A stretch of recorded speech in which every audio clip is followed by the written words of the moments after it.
Vamos ver se agora dá certo. Esperar as Jarbas para entrar, para poder a gente ver.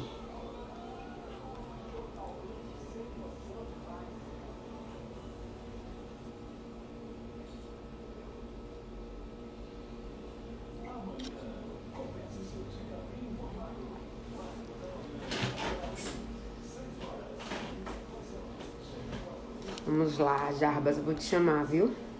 Agora sim.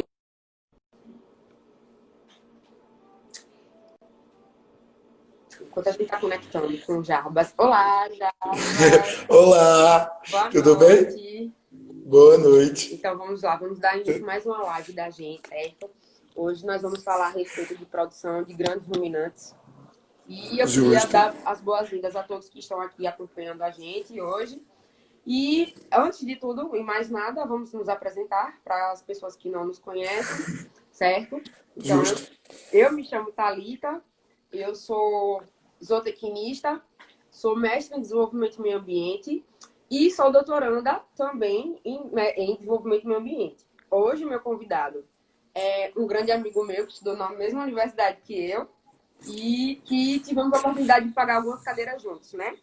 Então, Jarbas, eu vou Isso. deixar você à vontade para se apresentar e falar de toda a sua formação e carreira acadêmica. Muito obrigado, boa noite, pessoal. Muito obrigado, Thalita, pelo convite. É um prazer enorme te rever. Saudades de você. Então, meu nome, Jarbas, eu sou zootecnista formado pela Rural de Pernambuco, Unidade Acadêmica de Garanhuns, hoje o FAP, né? Exato. A gente, a gente fez algumas, a gente chegou a conviver muito naquela universidade, bons tempos. Aí formei em 2012, zootecnista, e fui para Viçosa, onde eu fiz mestrado e doutorado pela Universidade Federal de Viçosa, na área de nutrição e produção de ruminantes. Principalmente focado na área de gado de corte.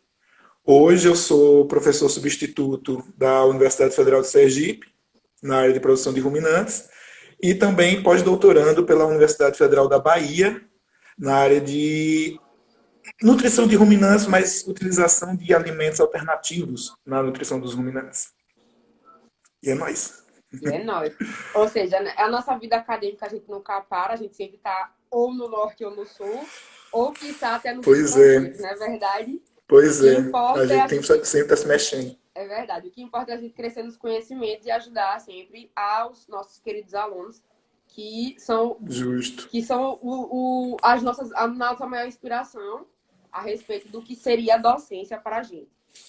Então, Pois é. Jarbas, vamos lá, vamos dar início à nossa live. Eu queria perguntar a você, a nossa primeira pergunta seria: comente a respeito da produção de grandes ruminantes e quais são os animais inseridos dentro dessa produção. Beleza. Vou começar logo falando algumas questões relacionadas a o que é, tipo, para os alunos que não tenham tanto conhecimento sobre a área, né? Ruminantes são aqueles animais que ruminam. São animais que evolutivamente, ao longo dos anos, dos séculos, eles desenvolveram uma capacidade de armazenamento gástrico, né, no estômago deles, de alimento e principalmente forrageira, gramínea e tal. E com isso, eles conseguiram desenvolver um sistema que permite a eles armazenar muito alimento, fazer um aproveitamento de uma fonte de alimento que outros animais não conseguiriam pela falta da microbiota que está ali presente no rumen, e por conta disso eles são considerados animais até mais evoluídos, porque eles conseguem fazer aproveitamento de alimentos que outras espécies não conseguiriam, como gramíneas e forrageira, por falta de enzimas no trato digestivo. Né? E ao longo dos anos, nessa evolução, os animais foram se desenvolvendo e sendo até distribuídos não, evoluindo de formas diferentes, e que a gente vai ter dentro da classe dos animais mamíferos, né, que temos os ruminantes, a gente vai ter algumas evoluções de subespécies dentro dessas categorias. E nessas subespécies, vamos falar primeiro de um grupo, que são os bovinos. A gente tem duas subespécies dentro dos bovinos, que são a espécie seria a Bostaurus e as subespécies, que são duas. Uma seria a Bostaurus taurus, que mais comumente conhecido como os bovinos de origem europeia, e em segundo nós teríamos os Bostaurus índicos, que são os bovinos de origem asiática, principalmente da Índia, onde a gente vai ter essa diferenciação neles, graças à evolução, mas que vai dar aspectos anatômicos, comportamentais e fisiológicos diferentes, mesmo sendo um grupamento muito similar geneticamente. Porque, por exemplo, um dos pontos principais para a diferenciação entre essas duas espécies é observar a presença do cupim nos animais, que está no dorso dos animais. O cupim ele caracteriza que são animais provenientes do grupo dos animais zebuínos. Então, olhou para um bovino, viu que na sua lombar não, ali na região dorsal, ele possui um caculo, uma protuberância maior, a gente consegue classificar ele como pertencente da espécie, da subespécie dos bosínicos, né? Os outros bovinos de origem europeia, eles não possuem essas características. Então, por conta disso, a gente já vai ter essas diferenciações. E essas evoluções causaram também nesses animais capacidades diferentes, tanto de produção quanto de adaptabilidade. Por exemplo, bovinos de origem europeia, eles não conseguem tolerar tão facilmente temperaturas elevadas de regiões tropicais. Bovinos de origem zebuína já toleram mais fácil. E esse conhecimento permite que a gente faça uma exploração zootécnica muito maior e muito mais eficiente para conseguir produzir carne, leite, couro, até artefatos para decoração, como os chifres e os cascos. E no outra classificação dentro dos grandes ruminantes que a gente pode observar é que os bubalinos, que são uma outra espécie de ruminantes também, de grande porte também, por isso essa classificação de grande porte está relacionada principalmente por conta do tamanho corporal desses animais, e já que a gente tem outros animais ruminantes como caprinos e ovinos, mas esses animais eles são maiores, né? E temos os bubalinos, que também evoluíram de forma grandemente no mundo e conseguiram evoluir, os bubalinos um pouco menos, até por questões de exploração mesmo. E a gente também tem duas subdivisões dentro dos bubalinos. A gente vai ter os bubalinos, os bubalos querebal, que é uma subespécie dos bubalinos, e a bubalus bubalis, que é outra subespécie que a gente vai encontrar mais facilmente na produção de ruminantes no Brasil e no mundo, né? São essas as principais espécies utilizadas, e quando a gente vai para raças, que já são grupamentos de caracterização, a gente já vai, por exemplo, para bovinos de origem europeia, a gente pode citar, a que é mais comumente conhecida, a holandesa, a raça holandesa, que é voltada para leite, mas é uma das principais raças conhecidas. A gente vai ter algumas outras raças também para corte ou para outras raças para leite, mas a principal no imaginário de conhecimento de bovino europeu, a gente pensa logo na holandesa. Já para corte, para produção ou para bovinos de origem asiática, a gente pensa logo primeiro num bovino Nelore, que são os principais representantes. Vamos ter outros como Girgo, Zerá, outras raças também, mas os principais são esses. E quando a gente vai para bubalino, em bubalinos a gente tem que o bubalus querebal, ele é uma subespécie única, que é o carabal, que temos até alguns exemplares dele no Brasil. E do outro lado, na outra subespécie, a gente vai ter o murral mediterrâneo e o jafarabade, que são bem mais explorados zootecnicamente para a produção de carne, leite e tudo mais que a gente já consegue explorar nos bovinos. Muito Seria bem. mais ou menos isso. Então, a gente tem um leque bem variado a respeito da situação dos grandes ruminantes, né? Que são divididos em várias subclasses e que a gente pode tentar fazer uma adaptação aqui, principalmente no Brasil e principalmente também no Nordeste, já que é a região que a gente vive. Né? Isso? Então, eu acho que com a nossa ajuda do melhoramento genético e os aparatos que a gente tem a respeito, a gente tem esse poder de fazer essa adaptação da criação aqui no Nordeste. Jarbas, Sim. eu queria saber de você qual o atual cenário do mercado de produção de grandes ruminantes. Então, isso é uma coisa bem interessante, porque principalmente em voga hoje em dia, nessas questões ambientais que envolve toda uma cadeia produtiva, né? A gente pensa muito na questão, de um lado tem gente defendendo o meio ambiente e do outro tem gente defendendo o setor produtivo. E o setor produtivo de bovinos e bubalinos do Brasil, ele é muito forte, principalmente quando a gente avalia como é o cenário da gente e como é que ele é hoje. O nosso cenário hoje é o seguinte: nós temos um rebanho de cerca de 215 milhões de cabeças no Brasil, certo? Tem mais, a gente até brinca que tem mais boi do que gente no Brasil. E nesse cenário a gente tem que desses 215 milhões, cerca de 172 milhões são de bovinos de corte, ou seja, voltados para a produção de carne.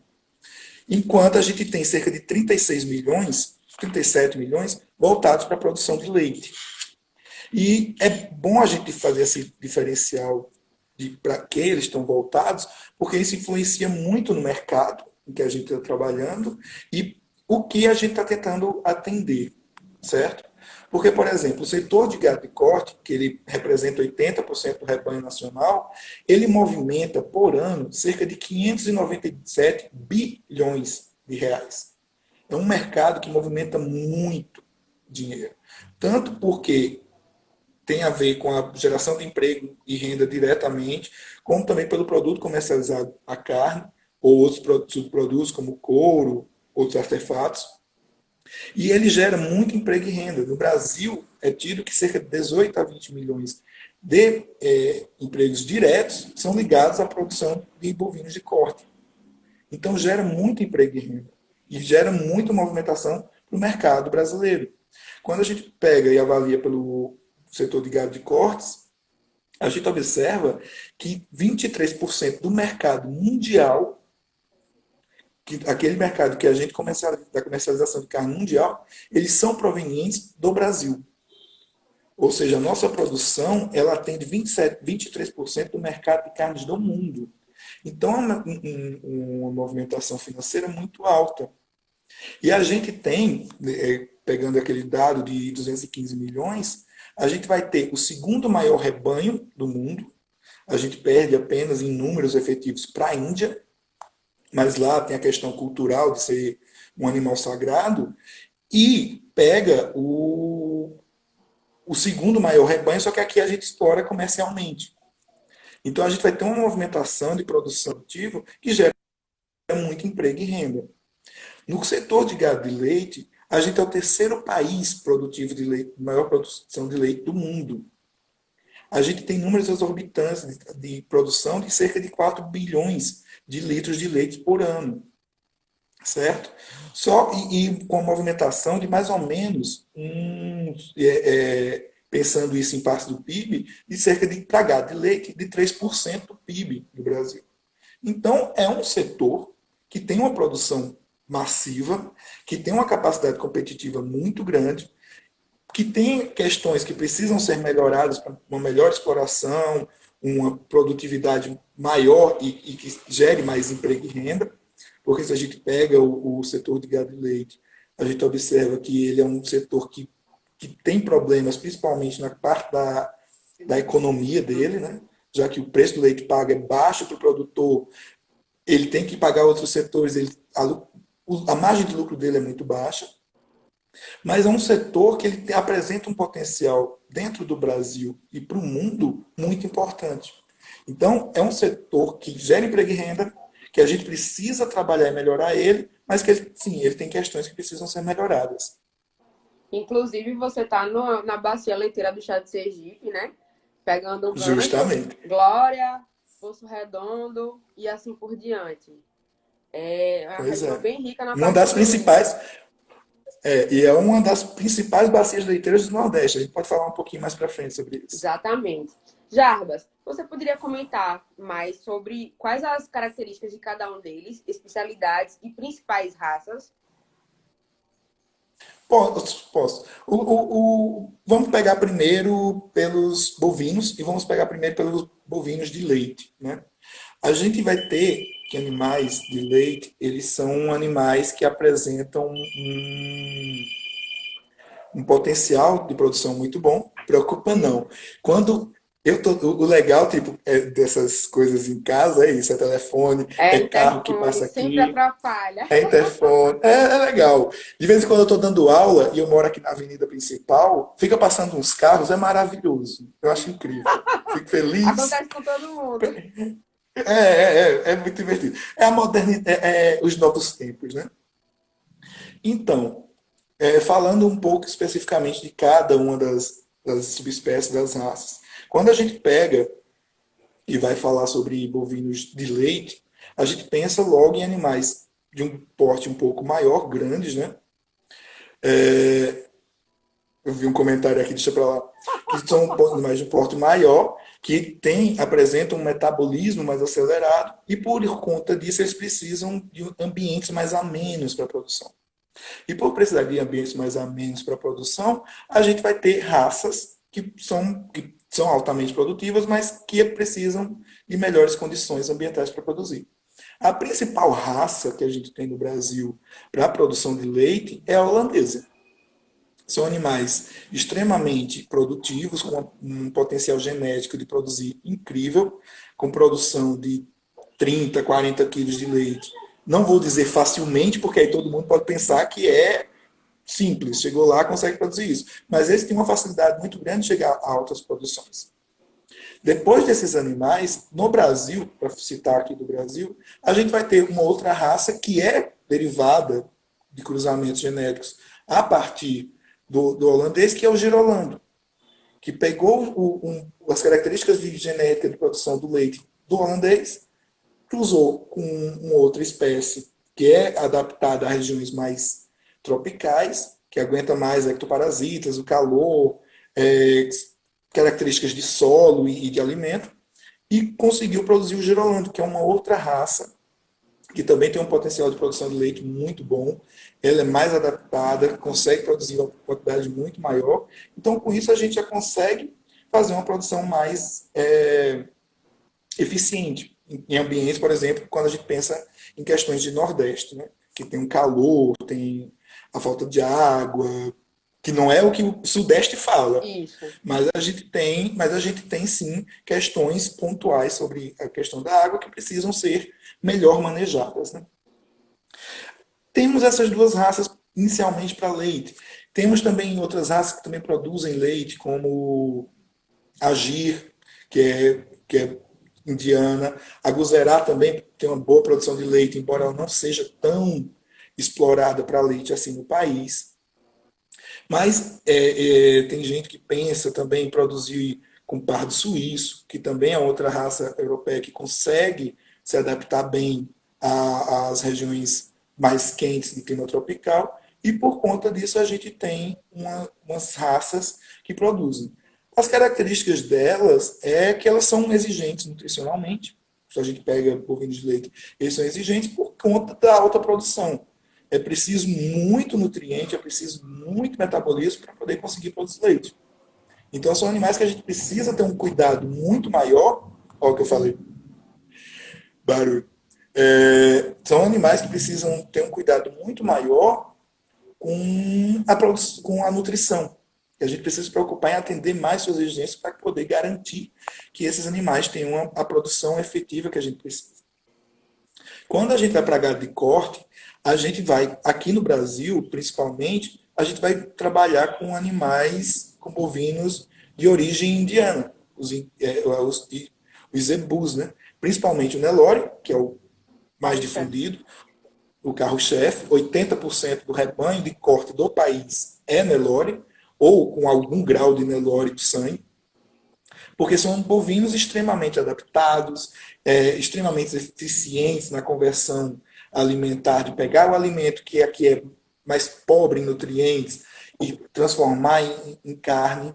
São animais que, quando bem manejados, conseguem ser eficientes e dóceis de lidar. A questão é que a gente precisa entender que precisam de alguns ajustes, né? A genética do Nelore no Brasil hoje, ela é considerada a top mundial. Ela é uma genética tão forte que ela é maior e melhor considerada do que a genética de bovinos do país de origem, né? Porque aqui foi investido pesado no melhoramento genético desses animais. Então a gente tem uma raça que consegue fazer um processo de conversão muito grande, conversão alimentar de uma eficiência muito boa, basta a gente também dar condições. É bom citar aqui que a gente tem diversas raças, a gente tem grupamentos genéticos diferentes, mas a gente também não pode querer pegar um animal que tem um potencial genético muito alto e colocar em sistemas que sejam baixos, porque a gente não vai conseguir atender às demandas desse animal, ele não vai conseguir fazer milagre, né? É preciso a gente entender como é que funciona o sistema, entender que animais que têm um potencial maior, eles têm exigência maior. Mas seguindo, falando das raças, nas raças de corte, a gente ainda vai ter alguns outros, como o gir, sem ser o gir leiteiro, a gente vai ter também para corte, o guzerá, o tabapuã, o indo-brasil, o... agora me fugiu uma outra raça que também é muito usada para corte, o Sindhi, que também pode ser utilizado pela dupla aptidão. São raças que a gente pode fazer uma exploração porque elas possuem características particulares, mas que apresentam um grande potencial de utilização aqui no Nordeste, principalmente, quando a gente pensa em trabalhar com elas aqui. São animais extremamente eficientes, dadas as condições mínimas, eles conseguem produzir muito eficientemente e gerar emprego e renda. Né?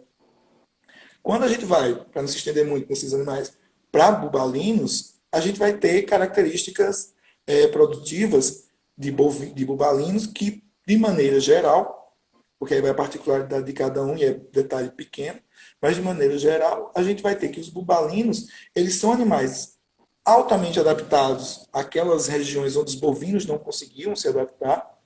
Eles foram introduzidos no Brasil por conta disso, aquelas áreas que a gente considera de vazios pecuários, que eram onde os bovinos não conseguiam se adaptar para produzir. Os bubalinos foram inseridos porque eles tinham uma capacidade de aproveitamento do material mais fibroso, aquele mais difícil de gestão, muito maior. Então, eles conseguem produzir muito bem no Brasil, tanto leite quanto carne. E a gente tem as principais raças no Brasil, como eu citei anteriormente, a Carabao, que temos alguns exemplares dessa raça no Pará, principalmente na Ilha do Marajó, que tem uma produção maior, mais voltada para trabalho. Quem tiver curiosidade, depois coloca na internet Guarda Montada do Pará, que vai ver umas fotos dos bubalinos sendo usados pela polícia civil da região do estado do Pará. As outras raças que a gente vai ter vão ser a Murrá, a Jafarabad e a Mediterrânea. Sendo que no Brasil, as mais difundidas são a Murrá e a Mediterrânea, que são voltadas principalmente para a produção de leite e para a produção de carne. A parte de trabalho ela ficou retida mais no estado do Pará, mas espalhado mais pelo Brasil, a gente vai ter uma exploração mais para leite e para carne. São animais também altamente eficientes na capacidade de aproveitamento do alimento, conseguem produzir muito bem. Não dá para comparar a produção de leite em volume de uma búfala, principalmente Murrá, que é a principal raça de produção de leite do país, mas com bovino, porque o volume que a búfala consegue produzir é menor. Mas a composição do seu leite é muito maior do que o de bovino, o que faz com que seja um produto mais rentável para a indústria láctea. Então, assim, a gente tem diversas raças, a gente tem diversas espécies de pegar bovinos e bubalinos que a gente consegue explorar zootecnicamente para a produção de leite, carne, de forma muito satisfatória. Acho que esse comentário seu a respeito da diferença do leite de búfala para o leite de bovino foi bem interessante, porque o pessoal sempre pergunta o porquê do queijo da mussarela de búfala ser tão cara. E é tão discrepante a respeito da mussarela de bovino. Então foi bem interessante esse seu É, comentário. é porque tá ligado ao volume, né, produzido e produzido pelo animal. Vamos dizer assim, a média de uma vaca, vamos dizer, boa de leite, ela está por 12, 14 quilos de leite por dia. Estou botando uma boa assim, né? Porque, tipo, a gente vai ter vacas com 30, 40, Isso, tem fazendas, propriedades que têm 35. A média de produção de uma búfala de leite no Brasil é 7. Mas não é incomum você encontrar vacas búfalas, né, que produzem apenas 3, 4. É muito difícil você encontrar uma búfala já que produza, estou dizendo assim mais comumente, né, que produza 15 quilos de leite. Então o volume que a búfala produz já é menor. Só que o volume produzido de leite no total também é menor, porque os bubalinos eles são menos explorados nesse sentido. Então, se tem uma oferta menor do produto para poder ser industrializado, o preço do produto final também vai ser mais caro. exatamente. Exatamente. Jarbas, o que difere um gado de leite para um gado de corte? O que vai diferir entre essas voltas é a especialização que a gente vai ter para o sistema produtivo. Quando a gente está trabalhando com gado de leite, a gente vai fazer todo o sistema de produção, vai pensar todo o sistema de como produzir, como alimentar, quais as instalações, o que, é que a gente vai utilizar de alimento, pensar em todo o sistema de produção voltado para a produção de um produto que é o leite. O sistema ele vai ser baseado para isso, para produzir o leite. Já o de corte, a gente vai estar pensando todo o sistema para a produção de carne. Então, a principal diferença é isso. Um é especializado para leite e outro é para corte. E quando a gente entra nessas especializações, a gente vai ver que é preciso a gente conseguir direcionar a produção, pensar em espécie, em raça, própria para a produção. Porque é aquela questão. A gente quer produzir, por exemplo, leite. Aí a gente entende que para produzir leite, a gente tem que ter animais que tenham potencial genético para a produção de leite. A gente não pode pegar, por exemplo, o Nelore. Porque a genética, a adaptação, a capacidade evolutiva dela, o trabalho zootécnico em cima dela, não foi voltado para a produção de leite. Foi voltado para a produção de carne. Então, quando a gente entra nessas diferenciais, a gente vai tendo as nuances dele e que a gente tem que direcionar a nossa produção e pegar animais e trabalhar com animais que sejam mais, eu amo minha avenida, e que sejam mais propícios àquela produção. Então, os sistemas, o que diferencia o gado de corte do gado de leite é como a gente trabalha, com quem a gente trabalha, voltado para quê? Existem animais de dupla aptidão que conseguem produzir muito bem leite e carne, mas a gente consegue, zootecnicamente falando, forçar o animal a ir mais para um lado do que para o outro, para a gente poder ter uma exploração lucrativa maior. Né? Para a gente poder conseguir garantir que aquilo que a gente está tentando produzir, que aquilo que a gente está tentando fazer, gere renda.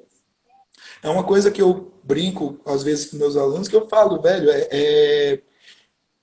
ter um boizinho, uma vaquinha em casa para produzir leite é legal, é massa, é bonitinho. Mas não é zootecnia. Zootecnia é quando a gente estabelece metas, estabelece direções e atividades e uma sequência de fatos, de ações que a gente vai fazer para poder garantir que a gente vai produzir. Então a gente vai por essa história de tipo, quer produção de leite? O que é que eu preciso fazer para produzir o leite? Quer produzir carne? O que é que eu preciso fazer para produzir a carne? O principal diferencial é esse, as metas e qual é o produto que a gente está produzindo. Com certeza. Então, cada criação ela vai diferir, de certa forma, a respeito de métodos e técnicas que você vai inserir dentro de cada produção. Jarbas, Justamente. quais os sistemas que predominam na criação de gado de leite? De gado de leite. Isso.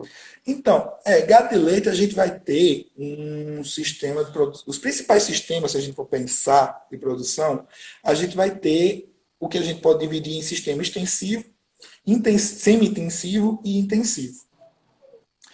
Para gado de corte eu faço uma diferença sobre isso, mas depois a gente comenta. Para gado de leite tem esses três principais sistemas. O sistema de gado de leite extensivo é aquele que utiliza pastagens nativas, sem manipulações e que apresentam índices produtivos dos animais muito baixos. E por que isso? Porque utiliza animais com genética mais vamos chamar de mais fraca. Uma genética mais fraca, o animal não é tão especializado em produzir leite, o alimento que é disponibilizado para esse animal também não é tão trabalhado, não tem uma qualidade tão alta. Então, é um sistema que, ao meu ver, ele não é zootecnia. Porque ele é um sistema que funciona, que produz leite, mas ele produz mais a um nível de subsistência. O produtor ele tem uma produção que ele consegue se alimentar os parentes, a família dele. A comercialização é muito baixa, porque ele tem uma baixa produção. Então, tipo, eu não diria que seja um sistema de produção alto. Eu diria que seria um sistema de produção mais como hobby, vamos dizer assim. Aí, se a gente pegar, mas tem aquele produtor que produz pouco leite, certo? Mas como é que ele produz? Ele já entra com uma suplementação, um fornecimento de um concentrado, nem que seja fornecimento só de mineral. Se tiver algum aluno meu aí assistindo, eles sabem que eu brigo muito, digo, faça o que você quiser, coloque mineral para o seu animal. Porque a gente tem deficiência de minerais na nutrição. Então, se o produtor já vem ali, colocando um mineralzinho, fornecendo algum, nem que seja 500 gramas de farelo por dia, ele já dá pelo menos uma limpada na pastagem, tirando ervas daninhas. Como eu queria que Gleiser estivesse vendo, só para ele me ver usando a palavra ervas daninhas. Fazendo um controle da qualidade da pastagem, ele já saiu do sistema extensivo para um semi-intensivo. Ele já começa a ter um manejo, uma exploração maior para a produção de leite. Então ele já vai ter resultados de produção de leite muito mais altos do que os resultados de um sistema extensivo. Já apresenta animais com uma capacidade.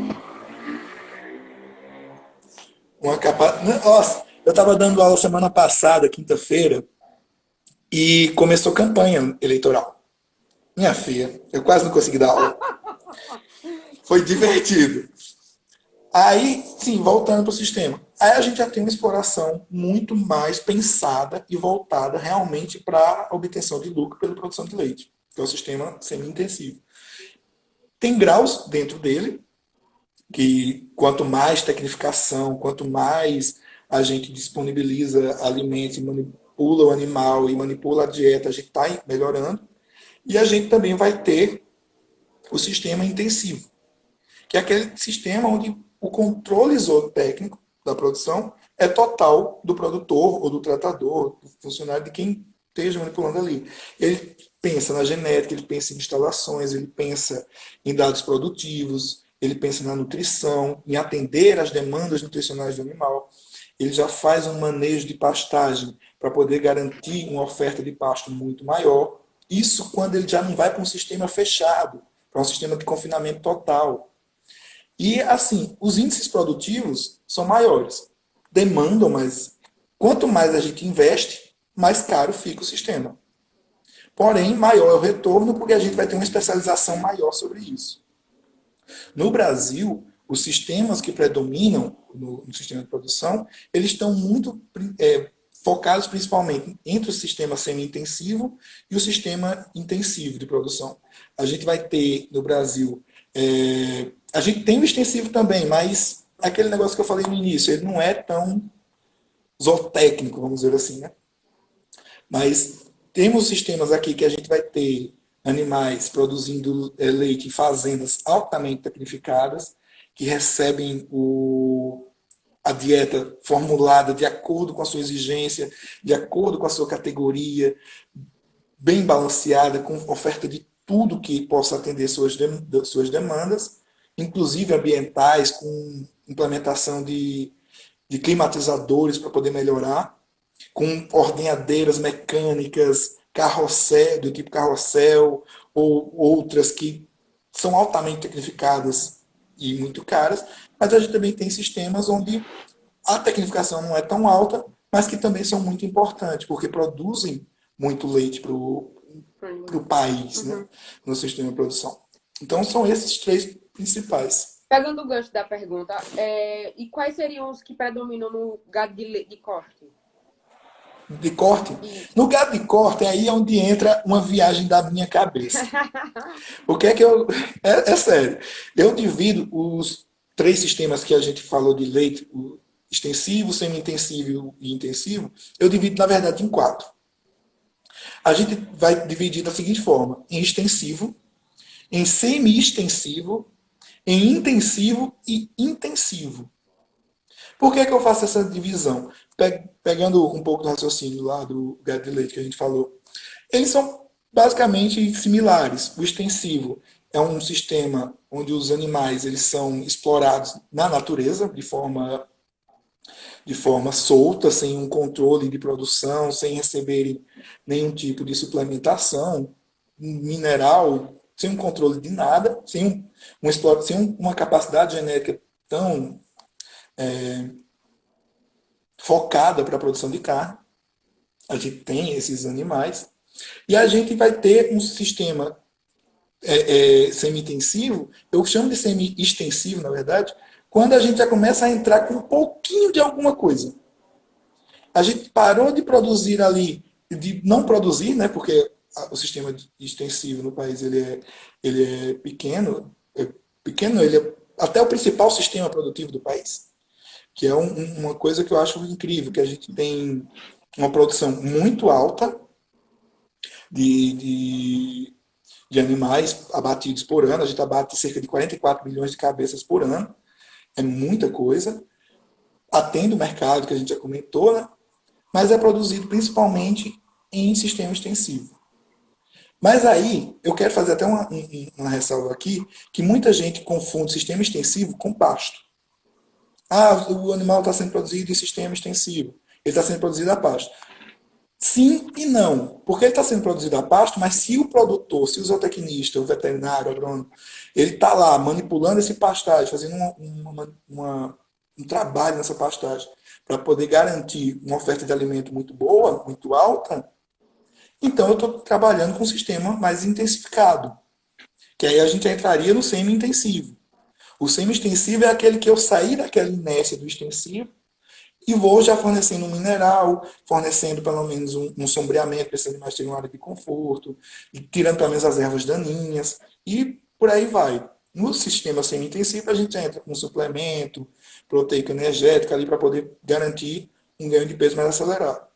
E o sistema intensivo no gado de corte também é principalmente o confinamento. E aqui a gente pode fazer uma outra diferenciação do confinamento. Tem dois tipos de confinamento. Ou que é aquele que todo mundo falou, pensei em confinamento. Já pensa numa área fechada, com animais numa área coberta, os animais recebendo dieta total ali no coxo, atendidos daquela forma. E também temos o confinamento, que para alguns pesquisadores eles chamam de semi-confinamento, é o confinamento a pasto, onde o animal recebe uma quantidade de suplemento proteico energético muito alta, o que garante uma engorda e uma terminação muito mais rápida e efetiva, mas que eles têm a liberdade de se locomover por áreas de pastagem, para poder ingerir a quantidade de alimento de gramíneas ali presentes, na quantidade que quiserem, mas não sendo a base alimentar a pastagem. Porque a gente tem que pensar, quando fala dessa base alimentar, que no Brasil, a base alimentar dos bovinos é o sistema de pastagem, que é o que facilita para a gente até em questão de custo e rentabilidade. E essas diferenças de corte ou leite e sistemas, também são aplicados para bubalinos. É o mesmo sistema para eles. A questão vai ser só questões de espécies e algumas exigências que são um pouquinho diferentes. Mas os principais sistemas são esses. No caso de gado de corte, o principal sistema utilizado, eles colocam muito extensivo, mas, ao meu ver, não é extensivo porque está usando a pastagem. Ele é um sistema mais semi-intensivo ou semi-extensivo, para a gente poder sair daquela inércia de que não produz nada. Certo. Jarbas, como o Brasil ele poderia melhorar acerca da produção de grandes ruminantes?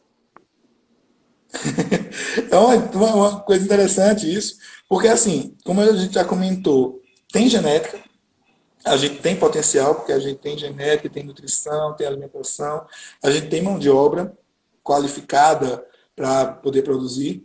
A gente está formando mão de obra, né, para poder Com produzir certeza. esses animais.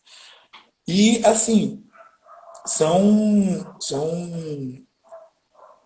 pontos que a gente precisa fazer pequenos ajustes. Como, por exemplo, quando a gente pensa em produzir animais, a gente tem que começar a pensar como a gente vai conseguir produzir e melhorar o sistema produtivo. Como a gente vai, por exemplo, investir em alimentação, em genética, em área utilizada para poder produzir, para poder a gente conseguir garantir essa produção. Os gargalos que eu vejo que impedem a gente de continuar aumentando a produção e continuar crescendo na nossa produção são justamente as questões de pouco investimento no setor, a questão de dificuldade de adquirir alimentos e insumos. Por exemplo, quando a gente pensa aqui no Nordeste, o preço do saco de milho, do saco de soja, dos grãos que a gente possa utilizar, são muito altos. Isso dificulta muito a capacidade do produtor de conseguir produzir.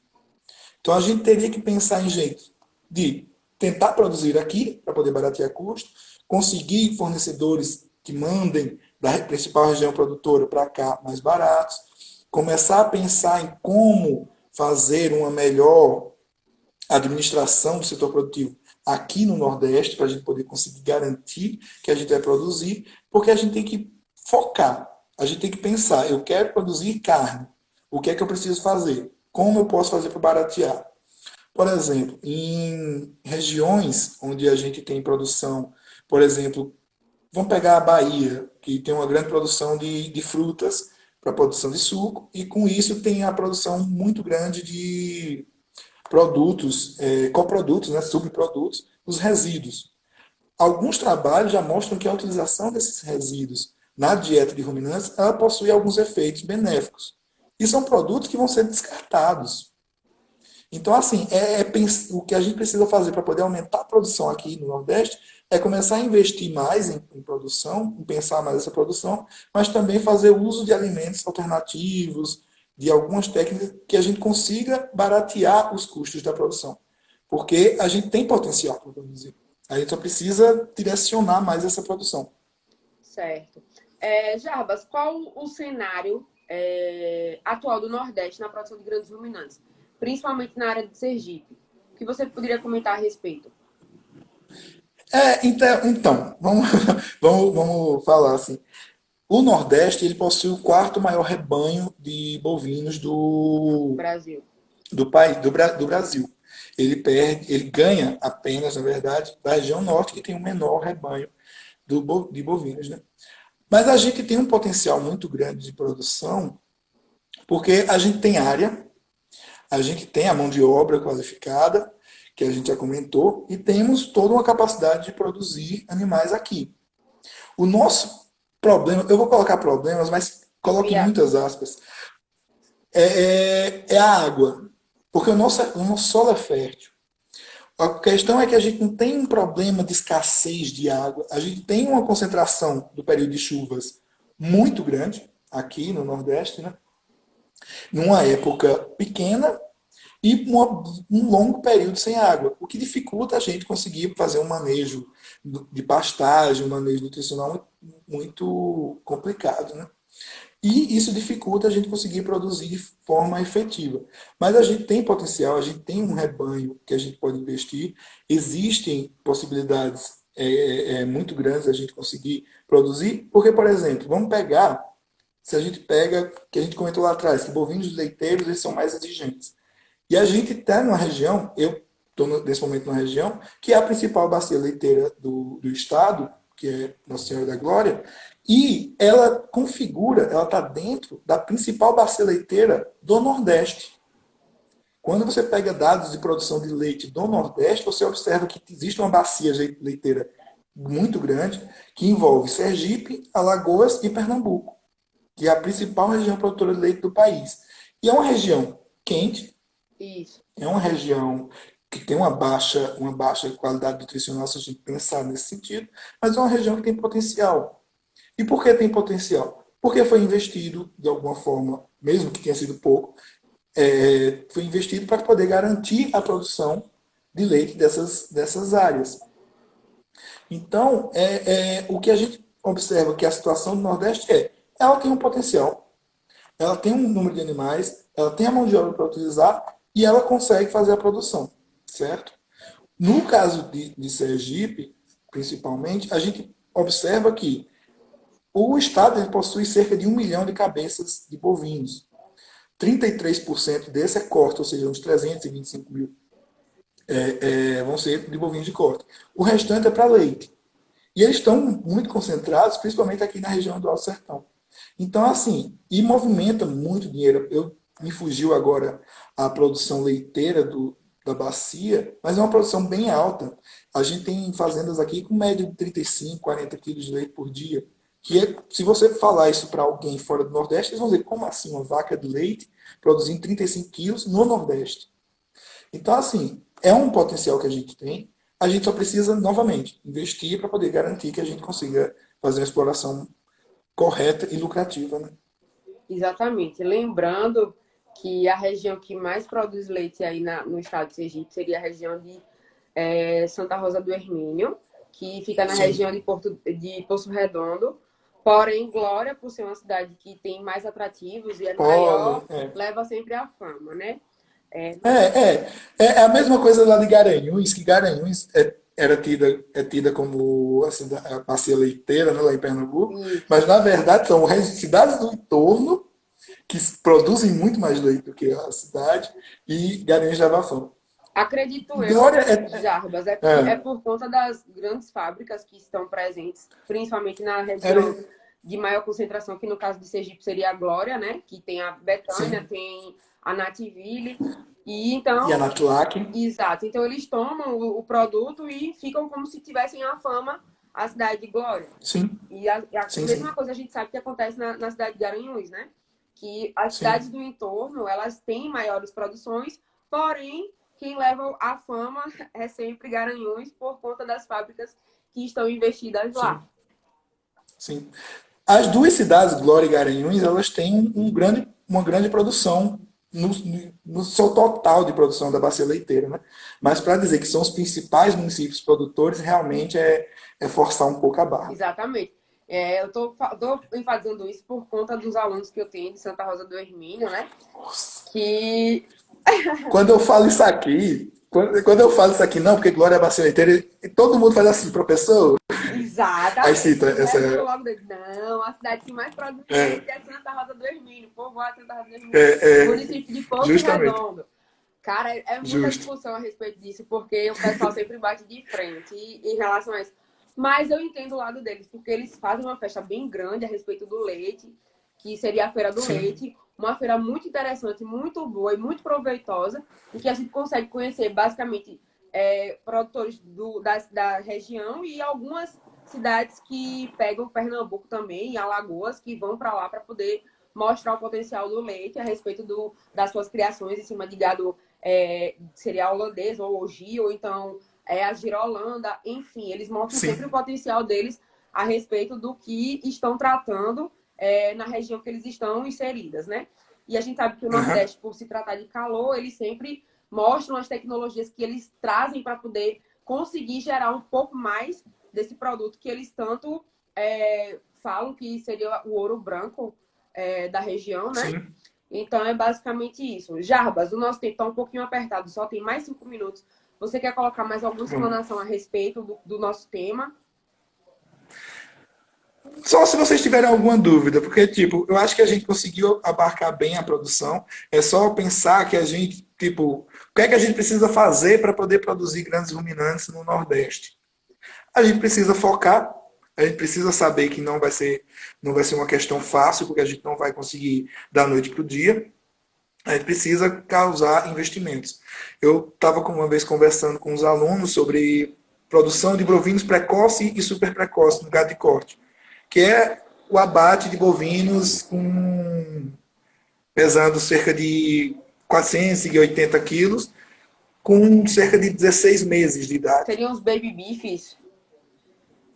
Baby beef é um pouquinho mais, um pouquinho antes, eles não chegam aos 16 não. Vão ser bovinos considerados super precoces porque eles atingem o peso, a maturidade, só que no espaço de tempo bem menor. Certo. O baby beef ele é abatido antes do peso, a maturidade. Exato. E eu falando com eles, e tipo, para poder produzir um sistema, para produzir um bovino super precoce, o investimento é muito alto. Isso. Porque você precisa investir em alimento de qualidade, em genética de qualidade, que sai mais cara, e ambiente, instalações. Ou seja, resumindo, enfim. uma alta produção. Sim, uma alta produção, uma altíssima produção. É coisa de investimento caro. E eu falando com o pessoal, e eles, mas isso aqui no Nordeste não vai ter como. Não é uma realidade. Realmente, se você pegar hoje, não é uma realidade. Mas se a gente continuar na cabeça de que não tem como, não tem como, não tem como, a gente nunca vai conseguir chegar a produzir um animal com 16 meses de idade, com 480 quilos de peso corporal, aqui no Nordeste. Então é aquele negócio. A gente tem potencial, a gente tem como fazer, a gente sabe como fazer, então vamos tentar fazer. Vamos devagarzinho, não precisa... A verdade seria essa. Justo, isso mesmo.